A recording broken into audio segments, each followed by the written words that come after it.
Olá, turma! A gente vai agora fazer nossa aula de revisão, tá? Onde eu vou responder cada questão daquele exercício que eu passei para vocês, tá certo?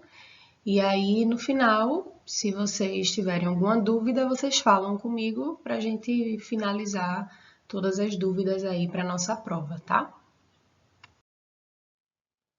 Bom, na primeira questão eu pergunto assim: como é classificado o conjunto de ossos que protegem o encéfalo?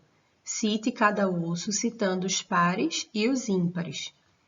Gente, a gente viu que os nossos ossos do crânio, eles podem ser classificados de duas formas. Os ossos que protegem o encéfalo, que é chamado de neurocrânio. E respondendo já à quarta questão, os ossos que formam a face, que é chamado de viscerocrânio. Os ossos do neurocrânio, nós vamos ter o osso frontal, que é um osso ímpar. Vamos ter o osso parietal, que é um osso par. Vamos ter o osso temporal, que é um osso par. E a gente vai ter os ossos que passam lá por dentro, por trás, tá? Dois ossos ímpares, que é o osso esfenoide e etimoide. Nessa imagem aqui, aí eu consigo ver um outro osso aqui atrás, que é um osso ímpar, que é o osso occipital, certo? Então, por essa imagem, osso frontal e osso occipital são os ossos ímpares. Ossos pares, osso temporal, osso parietal, certo? Que vai ter igual lá do outro lado, ok? Na segunda questão, eu pergunto para vocês onde a gente encontra a glabela e qual a importância dessa região. Então, a glabela a gente encontra nesse osso aqui, que é o osso frontal. Onde que está a glabela? Aqui. E aí, qual é a importância dessa região? Porque é na glabela onde é feito o teste do reflexo de glabela em recém-nascidos, onde se testa a funcionalidade de dois nervos, que são os nervos trigêmeo e facial.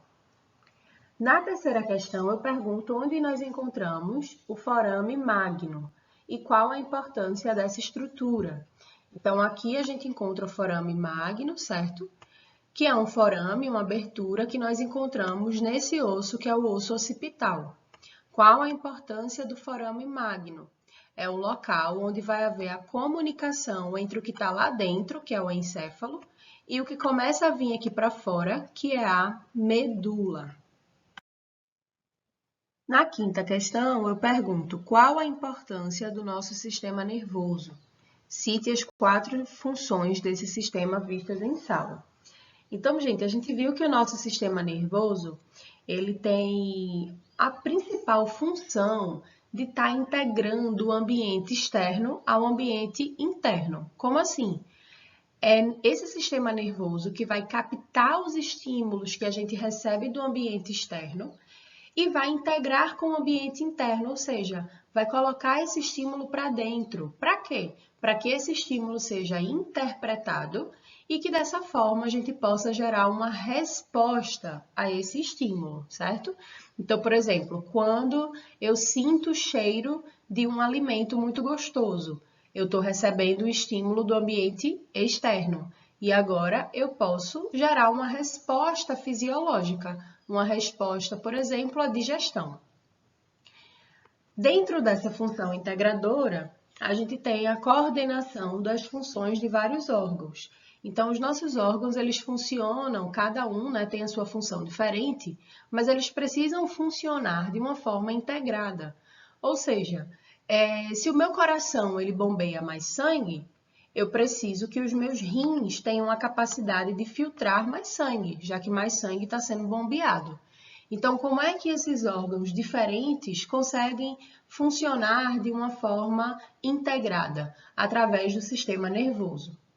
E aí isso ajuda a manter o que a gente chama de homeostase, que é o equilíbrio do corpo, tá? Então, o nosso sistema nervoso tem essa outra função extremamente importante, que é a manutenção da homeostase, do equilíbrio do corpo.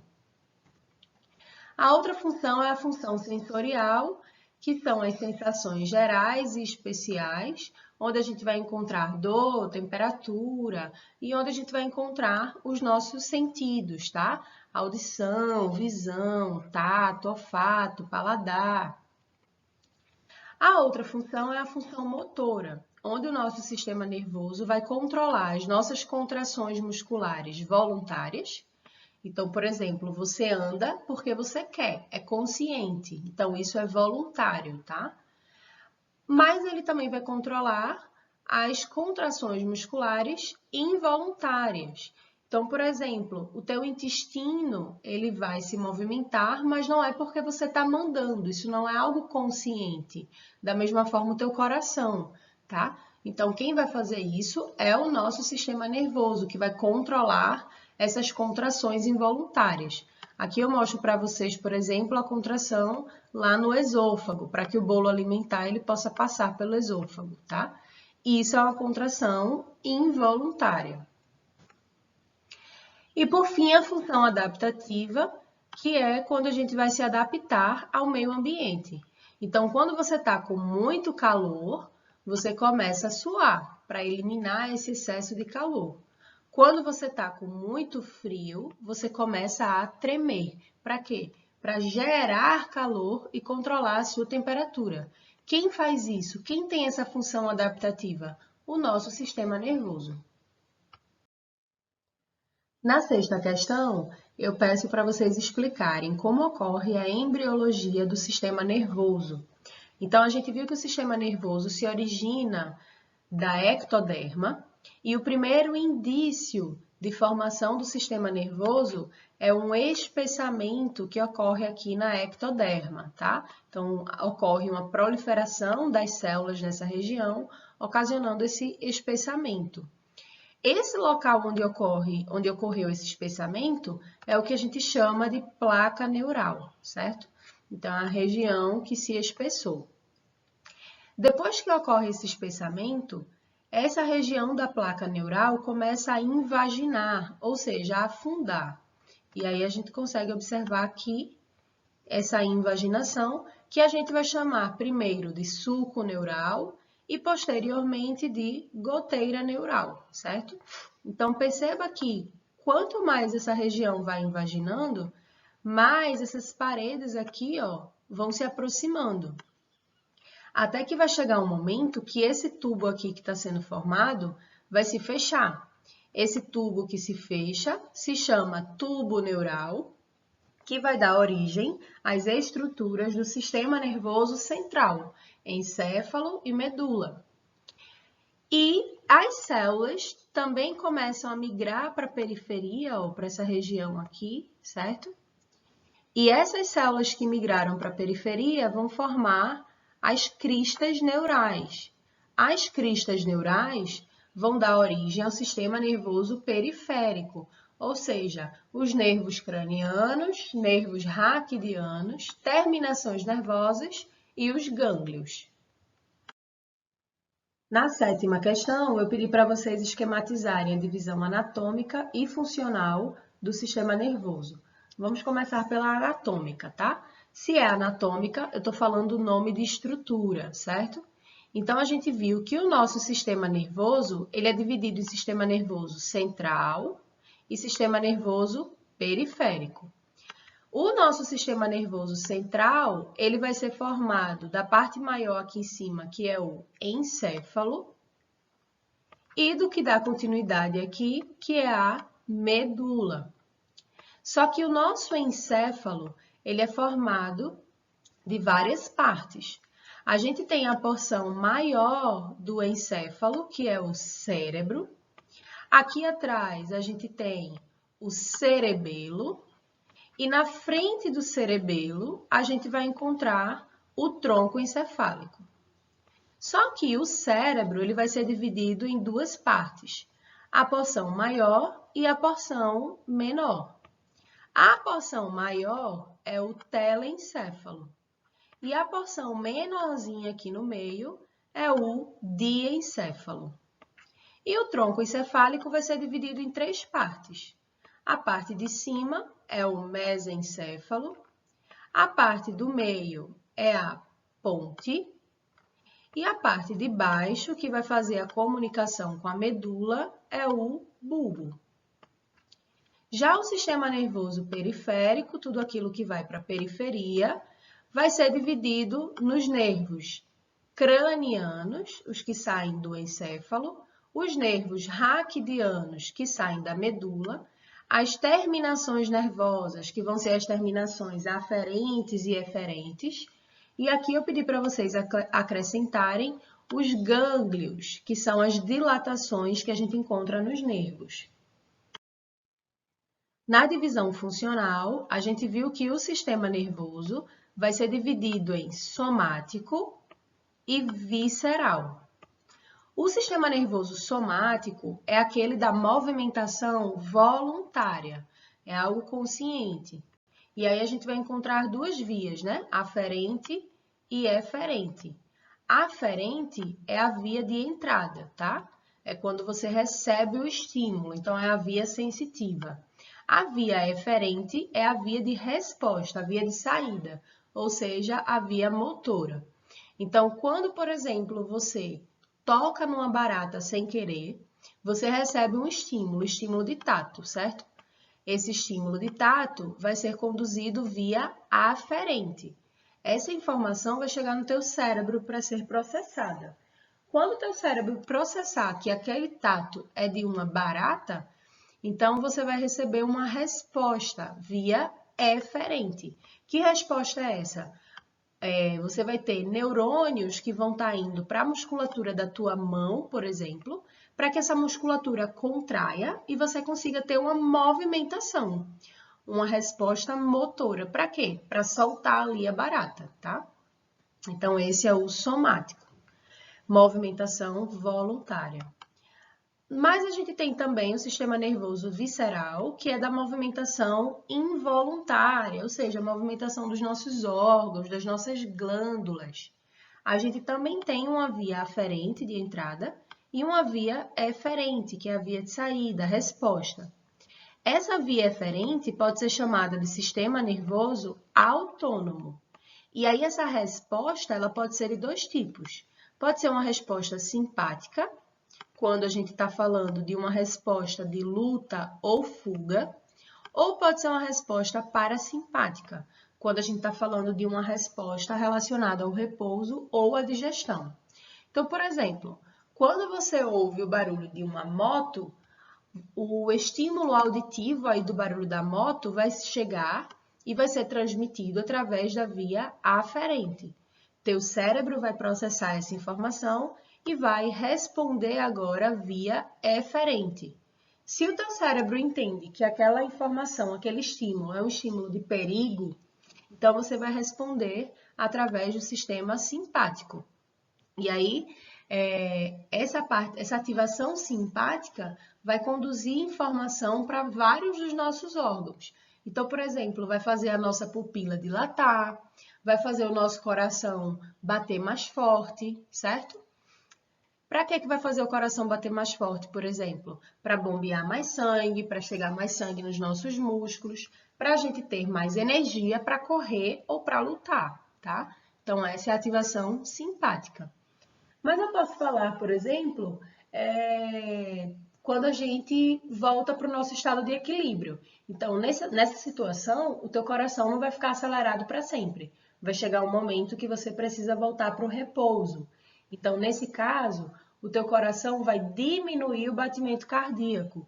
Isso seria ativação parasimpática, para trazer para o repouso, tá? E é isso que mantém o nosso corpo em equilíbrio. Porque imagine se o tempo todo o teu coração ficasse acelerado.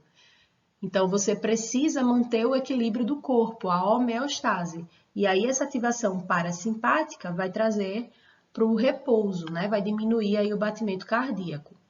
Mas eu falei que a ativação parasimpática é para o repouso e para a digestão. Então, vamos imaginar uma situação de digestão. Você recebe um estímulo de um alimento muito gostoso, tá? Você recebe ali um estímulo visual, viu um alimento que você gosta muito. Essa informação é transmitida via aferente, vai lá para o cérebro. no cérebro essa informação é processada.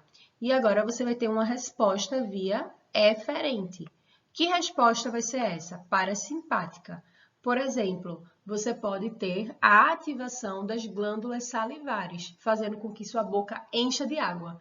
Não é assim que acontece quando você vê um alimento muito gostoso, sua boca enche de água. Por quê? Porque o teu sistema nervoso está conduzindo uma resposta eferente de ativação parasimpática. Isso vai fazer com que as tuas glândulas salivares sejam ativadas, porque o teu sistema entende que vai chegar alimento e, portanto, vai ser necessária a digestão. Na oitava questão, eu pedi para vocês citarem e explicarem as funções das células da glia que a gente viu em sala. Então, a gente viu as células ependimárias, que são aquelas células que vão revestir as cavidades do encéfalo, que são chamadas de ventrículos. A gente viu que essas células, elas têm os cílios, né? E esses cílios, eles vão ajudar a movimentar o líquido cefalorraquidiano. E essas células também vão ajudar a produzir esse líquido, embora numa quantidade menor, porque a maior produção está em uma outra região chamada plexo coroide, tá? A gente viu também os astrócitos, que são células que têm várias funções, mas eu especifiquei duas funções com vocês, que foram as funções nutritivas, ou seja, é o astrócito que vai pegar os nutrientes do vaso sanguíneo para lançar para as outras células do tecido nervoso. Então, o astrócito é responsável pelas funções nutritivas, é responsável também pela manutenção da homeostase dos íons, ou seja, controlar a quantidade de sódio, potássio, cloro, certo? Que no próximo período vocês vão ver a importância desses íons para conduzir os impulsos nervosos, para conduzir as informações, certo? A gente viu também as microglias, né, ou micróglias, que são as células de defesa, de limpeza. São elas que vão limpar ali o tecido, né, caso tenha algum patógeno naquela região, caso alguma célula tenha morrido, né, algum pedaço tenha se soltado. Essas coisas que acabam se tornando um lixo no tecido, as microglias elas vão englobar e digerir. A gente viu também as células NG2, que são as chamadas polidendrócitos, são as reservas de célula-tronco, né, do nosso sistema nervoso. Vimos também os oligodendrócitos, ou células de Schwann, que são aquelas células que vão formar a bainha de mielina, que é aquele isolante elétrico que a gente viu, que a gente encontra no axônio dos neurônios. Na nona questão, eu pedi para vocês desenharem o neurônio e apontarem as principais estruturas, tá? Então, aí eu pedi para vocês desenharem, né? Em sala eu desenhei mais ou menos assim. Então, dá para todo mundo desenhar, né? Só vai ser difícil aqui. Isso. Então, o neurônio é mais ou menos assim, tá? Então, a gente viu que no neurônio a gente encontra o corpo celular, que é essa parte maior aqui do neurônio, né? Onde a gente vai encontrar o núcleo, o citoplasma, algumas organelas, ou seja, esse local do corpo celular é o que a gente chama de centro metabólico. Por quê? É onde vai acontecer todo o funcionamento do neurônio, tá? O neurônio como célula. É onde a gente encontra o material genético aí do neurônio, né, o DNA, que vai dizer para o neurônio qual é a função dele, o que é que ele tem que produzir, certo? Esse corpo celular ele pode ser chamado também de soma ou pericário. Do corpo celular vão partir prolongamentos. Esses prolongamentos aqui para cima são os dendritos. Os dendritos são responsáveis por receber um estímulo. E aí, esse estímulo, por exemplo, toquei na parede. Quando eu toco na parede, eu estou recebendo um estímulo. O estímulo é recebido pelos dendritos. Só que essa informação precisa ser conduzida aí por todo o neurônio. Essa informação vai ser conduzida nesse outro filamento aqui, esse outro prolongamento, que é o axônio. é no axônio que essa informação aqui, que foi recebida, vai se transformar em eletricidade. Como isso acontece, vocês vão ver no próximo período. E aí, gente, essa informação, então, é conduzida por todo o axônio até chegar no terminal desse axônio, que a gente chama de terminações nervosas, terminais nervosos ou telodendro. É nesses terminais aqui onde a informação ela vai ser conduzida para um outro neurônio. Então, a informação que estava vindo no neurônio A vai passar para o neurônio B, através do processo que a gente chama de sinapse, que a gente também vai ver no próximo período, tá? Uma outra coisa que a gente observa aqui são essas capinhas no axônio. Essas capinhas são a bainha de mielina, que é exatamente aquela capinha formada pelos oligodendrócitos ou pelas células de Schwann. Lembrando que os oligodendrócitos estão no sistema nervoso central e as células de Schwann no sistema nervoso periférico. E aí essa bainha de mielina, ela é um isolante elétrico. Como essa informação aqui eu disse para vocês que vai ser conduzida por eletricidade, onde eu tiver a bainha de mielina não vai ocorrer esse processo. E aí, nesse sentido, a gente precisa de uns intervalos que tem aqui entre uma bainha e outra. Então, essa bainha tem uns pedaços aí, ela não é contínua, né, na verdade. Então, vai ter uns pedaços onde não tem bainha de mielina. Esses pedaços são chamados de nódulos de Ranvier. E aí, esses pedaços são extremamente importantes, por quê? Porque é o local onde essa informação ela vai sendo transmitida, através do que a gente chama de condução saltatória. Como essa informação ela está passando aí, saltando, essa informação ela passa de uma forma muito mais rápida.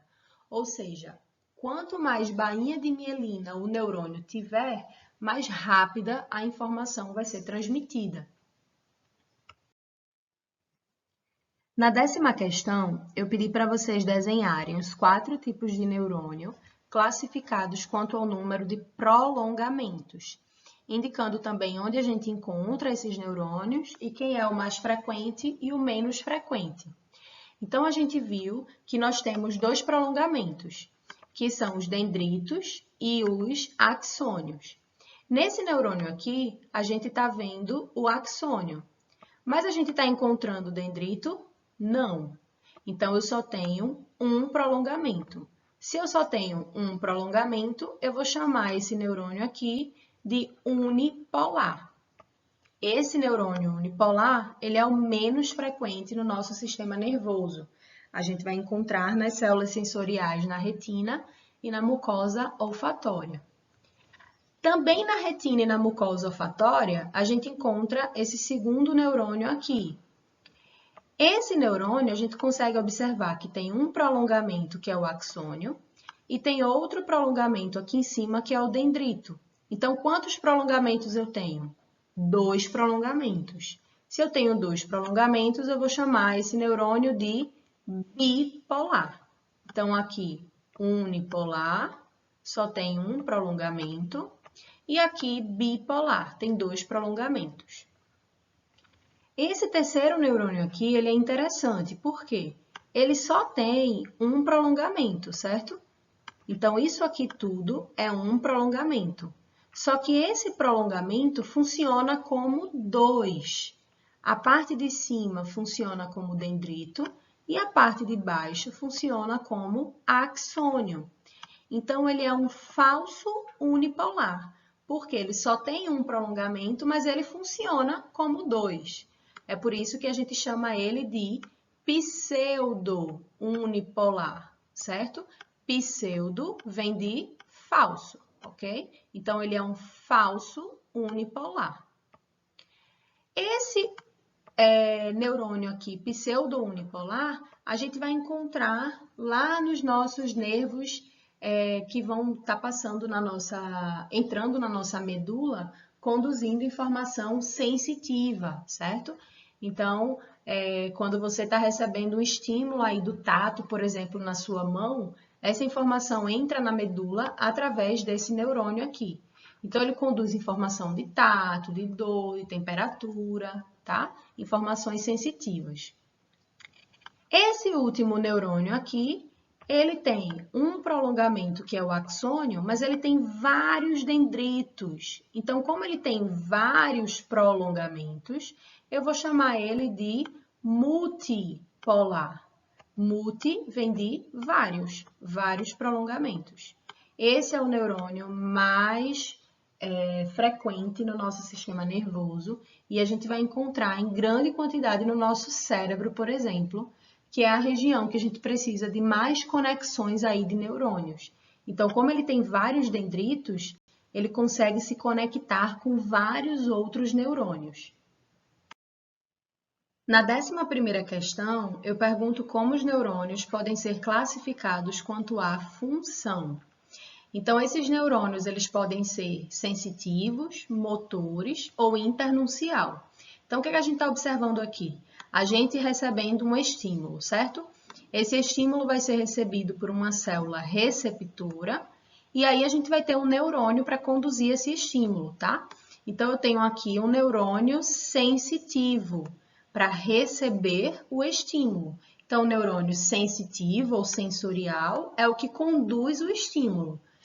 E aí eu posso chamar de aferente também, tá? Lembra que o aferente é a via de entrada, é a via que carrega o estímulo sensitivo. Observe aí, inclusive, ó, que esse é aquele neurônio pseudo-unipolar, tá vendo? Eu disse a vocês que ele está conduzido exatamente esse estímulo que é sensitivo, certo? E aqui embaixo eu mostro para vocês o neurônio motor. O neurônio motor vai estar acoplado aí em algum músculo, exatamente para conduzir essa informação para o músculo contrair e você ter, portanto, um movimento. Por isso que a gente chama de neurônio motor, que pode ser chamado também de eferente. E aqui, bem no meio, a gente vê um neurônio que a gente chama de internuncial ou interneurônio.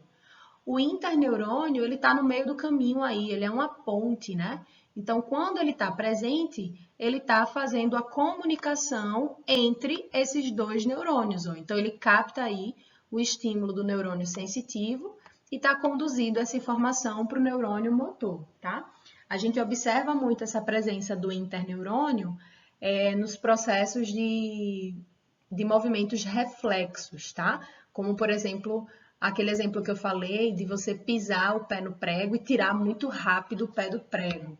Por quê? Porque a informação ela vem aqui pelo estímulo sensitivo, passa pelo interneurônio e já vai para o neurônio motor. Na 12ª questão, eu peço para vocês desenharem o círculo arterial cerebral, o polígono de Willis, indicando suas principais artérias e os sistemas responsáveis pela circulação anterior e posterior do encéfalo, tá? Então, aqui a gente consegue observar as artérias vertebrais, são aquelas que estão vindo lá da nossa região cervical, lembra? Estão passando por dentro das vértebras cervicais. Então, eu tenho aqui artérias vertebrais que vão se juntar formando uma única aqui, que é a artéria basilar. Essa artéria basilar vai formar a artéria cerebral posterior. Então, ela se divide nas duas artérias cerebrais aí posteriores. Isso aqui é o que a gente chama de sistema vértebro-basilar, que vai ser responsável pela circulação posterior do encéfalo. E aí, deixa eu apagar aqui para cima, essa nossa artéria cerebral posterior, ela precisa se comunicar lá com as outras artérias. Então, a gente vai ter essa artéria aqui, ó, que está fazendo uma ligação, a comunicação. Então, essa é a artéria comunicante posterior, porque ela está fazendo essa ligação exatamente com essa artéria cerebral posterior. Vai se comunicar com quem? Com essa artériazinha aqui, ó, que é a carótida interna. Lembrando que essa carótida interna, ela está vindo lá do coração, tá certo? Aqui a gente tem um corte. Essa carótida interna, ela vai se dividir em duas partes. A artéria cerebral média, que vai aí para a lateral, e a artéria cerebral anterior, que é essa aqui que está subindo, tá? Esse sistema aqui é o sistema carotídeo, que é responsável pela circulação anterior do nosso encéfalo. E aqui, por fim, as artérias cerebrais anteriores precisam se comunicar. Então, tem uma artéria aqui pequenininha que está fazendo a ligação entre uma e outra, que é a artéria comunicante anterior. Na 13ª questão, eu peço para vocês indicarem os locais de irrigação de cada artéria lá do polígono. Então, a gente tem aqui a artéria vertebral, que vai ajudar na irrigação da medula, a artéria basilar, de onde vão partir outras artérias que vão ajudar na irrigação do cerebelo e do tronco encefálico, a artéria cerebral posterior, se é posterior, está irrigando a parte mais posterior do cérebro, vai irrigar o lobo occipital e uma parte do lobo temporal. A artéria cerebral média vai irrigar outra parte do temporal, mas também vai irrigar o lobo parietal e frontal. Que parte desses lobos? A parte mais lateral, porque a gente vai ter a região mais para as laterais e a região mais interna. Então, a parte mais lateral vai ser a artéria cerebral média, que também vai irrigar o que a gente chama de núcleos da base, que a gente vai estudar na terceira V. A artéria cerebral anterior vai irrigar o restante do lobo frontal e parietal. Qual parte? A parte mais interna. Então, se alguém sofre, por exemplo, um acidente vascular encefálico aí, sofreu esse acidente na artéria cerebral posterior, é alguém que pode ter problemas visuais. Por quê? Porque o lobo occipital é responsável pela visão, certo? Então, sabendo qual é o centro de irrigação de cada artéria, a gente sabe as possíveis sequelas que esse indivíduo pode ter. Então, a maior parte dos acidentes vasculares aí, cerebrais, ocorrem na artéria cerebral média. E a artéria cerebral média, como ela está indo aí para a parte mais lateral do lobo parietal e frontal, essa artéria vai irrigar a parte responsável tanto pela sensibilidade quanto pela motricidade. É por isso que boa parte das pessoas que sofrem esses acidentes vasculares acabam desenvolvendo esses problemas, tanto de sensibilidade como de motricidade. Na 14ª questão, eu pergunto qual a importância das meninges e do LCR. Então, a gente viu que as meninges são camadas aí de tecido conjuntivo, né? Que vão ajudar a proteger o encéfalo, tá? Então, para o encéfalo não estar tocando direto no osso, a gente tem essas camadas protetoras que são as meninges. Então, são camadas realmente que vão proteger esse impacto do encéfalo contra o osso. E o líquido cefalorraquidiano também vai ter a mesma função, tá? Então, esse líquido, ele vai servir de amortecedor de impacto. Então, quando você bate a cabeça aí, por exemplo, tem um líquido que está protegendo todo o encéfalo e toda a medula, exatamente para amortecer esse impacto, tá? E aí, dando continuidade, na 15ª questão, eu pedi para vocês citarem as meninges da mais externa para a mais interna, né?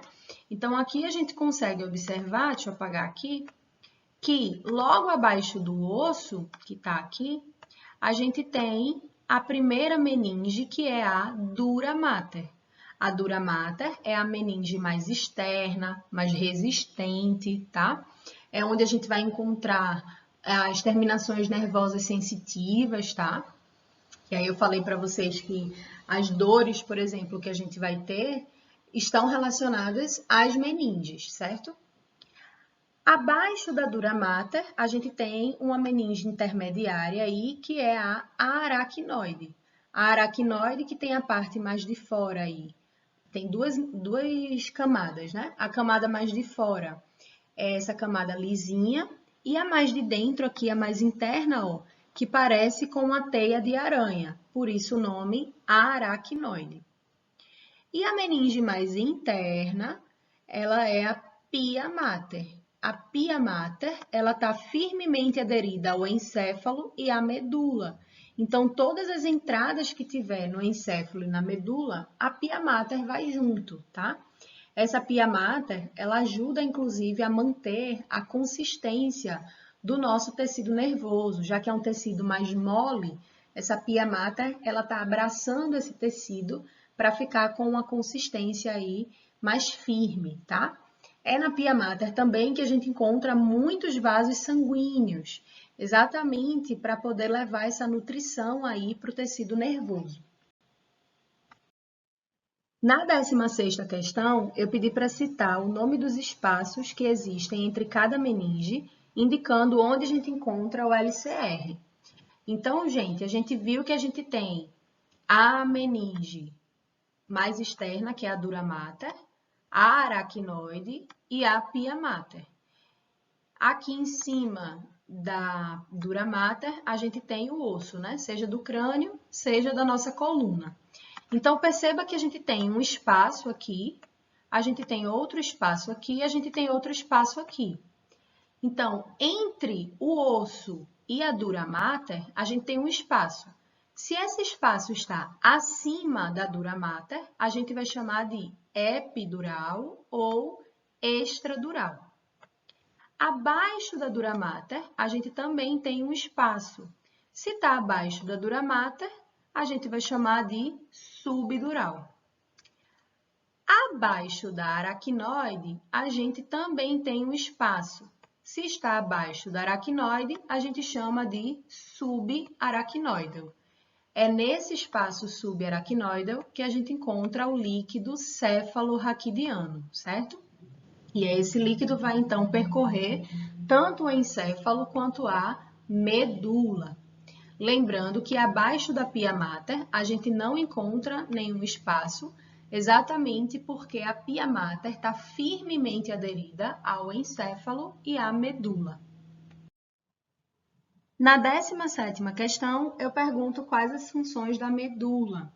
Então, a medula ela vai ser responsável por conduzir os estímulos que a gente está recebendo de várias partes do corpo até o nosso encéfalo. E aí, depois, essa medula também é responsável por receber a resposta do encéfalo para conduzir essa resposta aos nossos músculos, por exemplo, tá? A medula também é responsável por aqueles arcos reflexos, lembra? Pisar o pé no prego, por exemplo, aquelas respostas que são muito rápidas. Então, essa informação chega na medula e já volta com uma resposta, tá?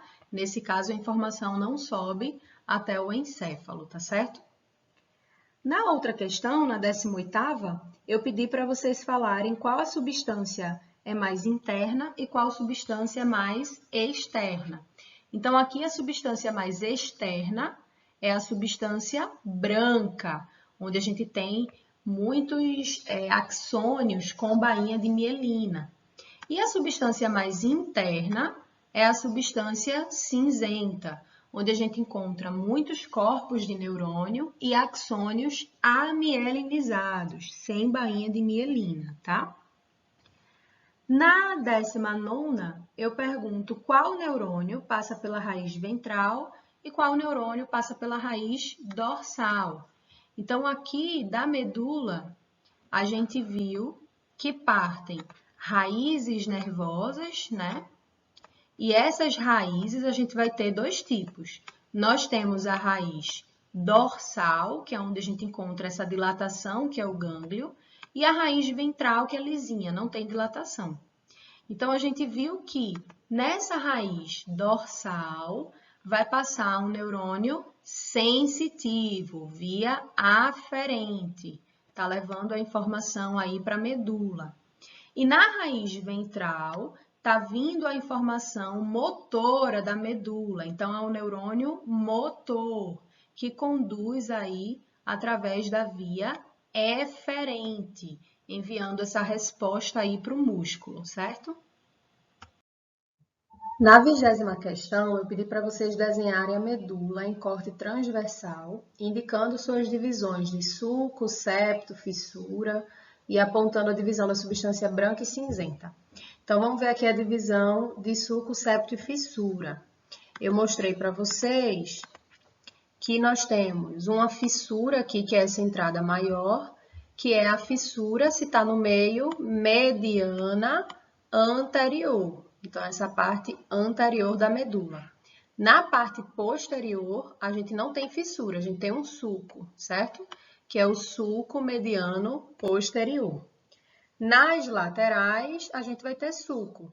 Se está na lateral, sulco lateral. Sulco lateral posterior, sulco lateral anterior. E a gente viu que entre o sulco mediano posterior e o sulco lateral posterior tem um outro sulco. O que fica entre o que é mediano e o que é lateral é intermédio. Então, aqui a gente tem o sulco intermédio posterior. Só que esse sulco, ele vai ter uma entrada aqui formando um septo. Esse é o septo intermédio posterior, certo? Falando da divisão de substância branca e cinzenta, vou mostrar aqui a divisão da substância cinzenta. No próximo slide eu falo da branca. Então, aqui a gente vai ter a divisão da substância cinzenta, que é a mais interna, em cornos ou colunas. Então, se aqui eu tenho a região anterior, corno anterior.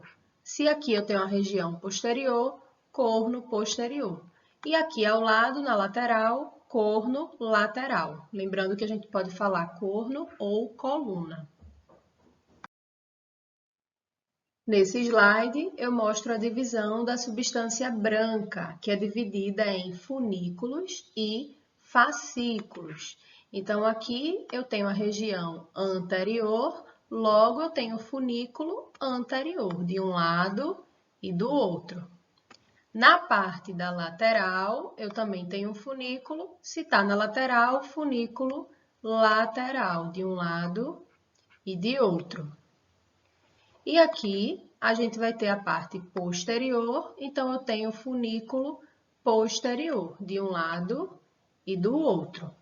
Só que como a gente viu que aqui no funículo posterior a gente tem um septo, então significa que esse septo está dividindo o funículo posterior em duas partes, que são os fascículos.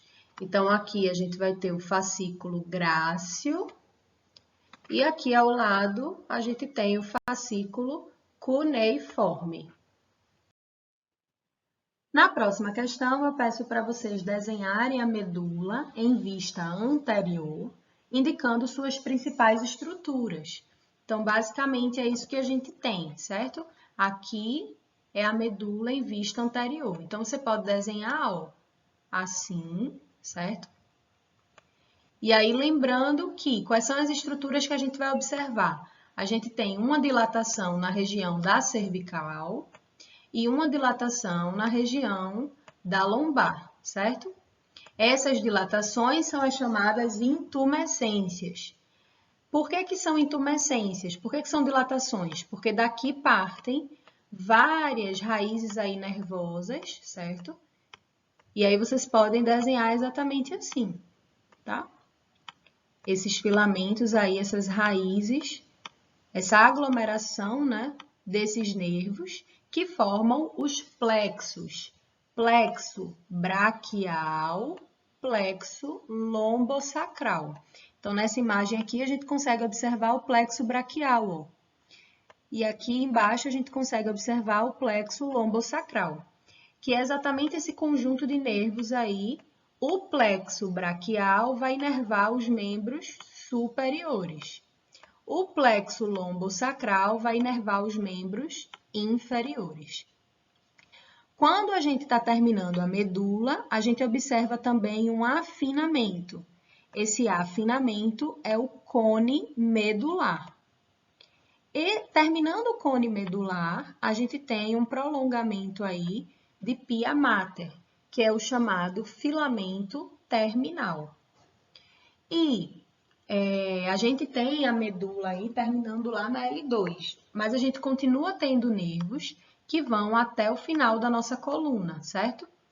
Esse conjunto aí desses nervos que estão indo até o final da coluna é a chamada cauda equina, que é exatamente esses prolongamentos que vocês estão vendo aqui, certo? Então, vocês podem desenhar isso exatamente assim. Aqui a gente tem a medula. Essa medula vai se afinar, formando o cone medular. O prolongamento aqui, que é o filamento terminal. A cauda equina, de um lado e do outro. Aqui em cima, a intumescência cervical, formando o plexo braquial. E a intumescência lombar, formando o plexo lombosacral, certo? Isso aqui seria o desenho da medula em vista anterior. Por fim, eu pergunto qual o nome dos nervos raquidianos e quantos pares saem de cada região. Então, a gente viu que nós temos os nervos cervicais, 8 pares, os nervos torácicos, 12 pares, nervos lombares, 5 pares, nervos sacrais, 5 pares, e nervo coxígeo, 1 par, totalizando, então, 31 pares de nervos raquidianos. Lembrando que são pares porque sai de um lado e do outro. Um vai para o membro direito, o outro vai para o esquerdo, certo? É isso, gente. Espero que vocês tenham entendido aí essa revisão. Se vocês tiverem alguma dúvida agora, confira aí as suas respostas com essa da revisão. E se ainda permanecer alguma dúvida, aí você me procura lá na plataforma, que eu vou estar lá para a gente tirar todas as dúvidas aí para a nossa prova, tá certo? Beijo para vocês, bons estudos!